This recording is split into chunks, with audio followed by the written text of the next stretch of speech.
Bonjour à toute la team. Les gars, j'espère que vous allez bien, que vous portez bien vos positions. Quant à moi, je me porte très très bien. La team, aujourd'hui, nous allons parler après la sortie du président de la transition, le capitaine Ibrahim Traoré. Oui, le capitaine Ibrahim Traoré a fait une sortie après les attaques de Kaya, où il interpelle les citoyens de près ou de loin, des individus de près ou de loin qui ont décidé d'aider l'ennemi à contre-attaquer sur les Burkinabés qui ont décidé d'aller combattre. Premièrement, il faut d'abord rappeler ici que le président de la transition au Burkina Faso avait demandé à tous les Burkinabés volontaires de ne pas hésiter à entrer en contact avec les autorités pour aller soutenir le pays au front. Ça signifie que vous devez aller porter les armes aussi pour aller lutter pour le pays. Mais cela n'est pas obligatoire. Et donc, ceux qui ne sont pas d'accord peuvent rester tranquillement chez eux. Mais par contre, ceux qui sont d'accord, on doit les encourager à le faire et on ne doit pas tout faire pour que cela tombe sur les bombes de l'ennemi. Il faut savoir ici que le président Ibrahim Traoré est là depuis très peu de temps. Très peu de temps. Avant lui, il y avait Damiba et avant Damiba, il y avait beaucoup de dirigeants qui ont toujours travaillé pour l'impérialisme qui n'ont donc jamais servi le peuple. Et du coup, la sortie du président Ibrahim Traoré ici nous rappelle tout simplement les propos de Thomas Sankara. Oui, parce que nous voyons un homme digne et un homme qui se bat pour une chose, l'épanouissement de son peuple. Un homme qui reconnaît la richesse et la grandeur du Burkina Faso. Un homme qui sait que les Burkinabés ne devraient pas acheter le ciment cher. Un homme qui sait que les Burkinabés ne devraient plus être aujourd'hui en train de boire l'eau dans des marigots. Un homme qui sait que le Burkina Faso a tout pour être un pays riche et pour que ses fils et ses filles puissent mieux être épanouis. Et si tous ceux qui ont dirigé depuis très longtemps n'ont pas pu en tirer profit pour le bonheur de la population, c'est tout simplement parce que ces personnes-là ne travaillaient pas pour le peuple. Ils travaillaient pour leurs propres intérêts et l'intérêt des Occidentaux qui les avaient engagés. Mais comme a dit le président Ibrahim Traoré dans la vidéo que nous avons tous écoutée hier, l'impérialisme, il ne faut pas le regarder très loin. Il faut le regarder dans votre assiette. Il faut le regarder dans votre assiette pourquoi? Il faut le regarder dans votre assiette parce que ce sont toujours des propres Burkinabés qui sont payés et qui vont travailler avec ceux qui sont très loin. Dans la plupart des cas, les rebelles que vous allez trouver, les djihadistes, les terroristes que vous allez trouver dans les champs de bataille sont le plus souvent des Burkinabés qui ont été payés, qui ont été formés, qui reçoivent des armes et qui vont combattre leurs propres frères sans se poser des questions. Comment on appelle ça? L'impérialisme n'est pas donc celui qui est loin.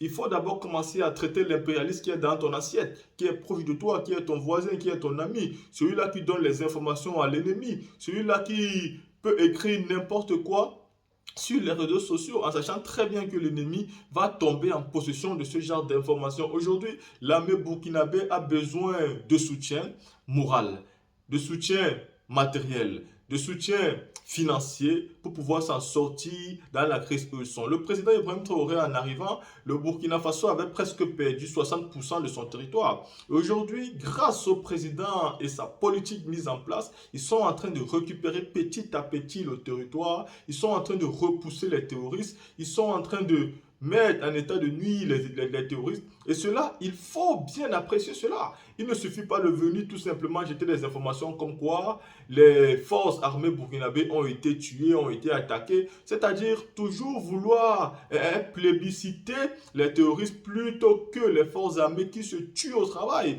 Vous écoutez dans la vidéo du président Ibrahim Traoré, il essaie de nous informer qu'il y a des vieux, des personnes âgées de plus de 74 ans qui sont au front. Il y a des enseignants, il y a des hommes d'affaires qui ont décidé de déposer toutes leurs affaires pour aller combattre. Et par contre, vous allez trouver des jeunes dans la capitale, dans les grandes villes, dans des grandes villes, quartiers, où ils sont en train de se la péter. Ils ne sont pas courageux pour aller porter les armes, mais ils ont vite fait de venir lancer des informations aux ennemis qui vont prendre et en profiter pour détruire le pays.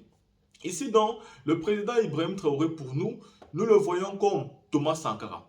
Thomas Sankara parce que c'est quelqu'un qui dirige sans attendre quelque chose en retour. C'est quelqu'un qui n'a qu'une seule chose dans sa tête, l'amour de son peuple, qui veut l'épanouissement de son peuple. Vous regardez, même il n'a pas du mal à toujours être en tenue militaire parce qu'il aime le front, il aime le combat. Il n'a pas du mal à aller toujours sur le terrain pour encourager ceux qui se battent là-bas. Il n'a pas le mal à développer ses forces physiques personnelles. Pourtant, c'est-à-dire sa position de président de la République à l'heure actuelle, donne beau, c'est-à-dire le permettre à être tout ce qu'il a envie d'être dans ce pays-là. Ça veut dire qu'il peut avoir tous les privilèges. Il peut être dans un bureau climatisé du matin au soir, être chez moi là à signer, étudier tout simplement les documents, se permettre de voyager, profiter de la vie. Mais non, cela ne l'intéresse pas. Il est là nuit et jour à combattre aux côtés de l'armée, à combattre aux côtés du peuple pour que le peuple puisse sortir de ces petits problèmes. Mais vous avez très bien vu que sa politique est tracée. Il faut que les populations sortent totalement de la misère. Et c'est possible, moi je le dis toujours, les pays africains ont tout pour s'en sortir. Nous avons des sols riches et nous pouvons tout avoir. Nous avons le cobalt, ce qui permet même aux Occidentaux de fabriquer leurs armes. Nous avons l'uranium, nous avons toutes les richesses de la terre. Et pourtant, nous achetons toujours des trucs aussi minimes comme des rangers pour des combattants, comme des tenues militaires. Comment vous pouvez fabriquer le coton et vous faire encore livrer des tenues militaires? Voilà donc la réalité de plusieurs pays africains. Il faut que cela cesse. Il faut qu'à un moment donné, ceux qui ont pris les marchés de l'import-export des tenues militaires doivent pouvoir comprendre qu'en le moment actuel, il faut que tous ces trucs soient conçus au pays et qu'on n'ait plus à avoir envie de partir commander des tenues militaires d'un pays à l'extérieur. C'est quand même débile qu'en 2023, encore des pays continuent c'est-à-dire exporter des tenues militaires et des radios. Et c'est comme ça pour beaucoup de pays africains. C'est comme ça pour beaucoup, je le répète encore. C'est honteux et il faut que cela cesse. À côté de ça, il faut savoir que le gouvernement burkinabé a lancé un projet avec la Russie pour une demande de l'implantation d'une banque russo-africaine pour qu'alors les Africains puissent aspirer, sortir du franc CFA. Pour cela, il va falloir suivre ce dossier avec la plus haute attention. Attention, parce que ce projet dont le gouvernement burkinabé veut déposer sur la table du Kremlin pour leur dire, écoutez, nous avons besoin que nous fabriquions une banque, que nous lancions une banque russo-africaine. Cette banque aura beaucoup de bénéfices. Pourquoi? Parce qu'aujourd'hui, l'euro est en train de chuter, le dollar est en train de chuter, et c'est le yuan qui est en train de monter dans c'est-à-dire la monnaie chinoise, et bien évidemment la monnaie russe sont en train de grimper. Donc, cette guerre qui se passe aujourd'hui en Ukraine est l'occasion souhaitée, est l'occasion rêvée pour que nous puissions aujourd'hui adopter quelque chose de positif pour nos populations. La sortie du franc CFA est possible et surtout si nous avons une grande puissance qui est prête à nous soutenir dans cette voie-là. Nous pourrons donc d'ores et déjà aspirer à avoir une monnaie à nous propre. Une monnaie qui pourra nous aider, une monnaie qui pourra grandir si nous travaillons sur le projet dont le Burkina Faso et à la tête le président Ibrahim Traoré veut le mettre en place. Vous savez, avant la mort du président Muammar Kadhafi, une banque africaine devait être montée où le siège devait être à Yaoundé et les Africains devaient comme ça avoir leur propre banque et donc on ne devait plus avoir besoin vraiment d'aller prêter de l'argent en Occident. Nous devions avoir aussi notre satellite parce que Muammar Kadhafi était prêt à financer un satellite pour l'Afrique.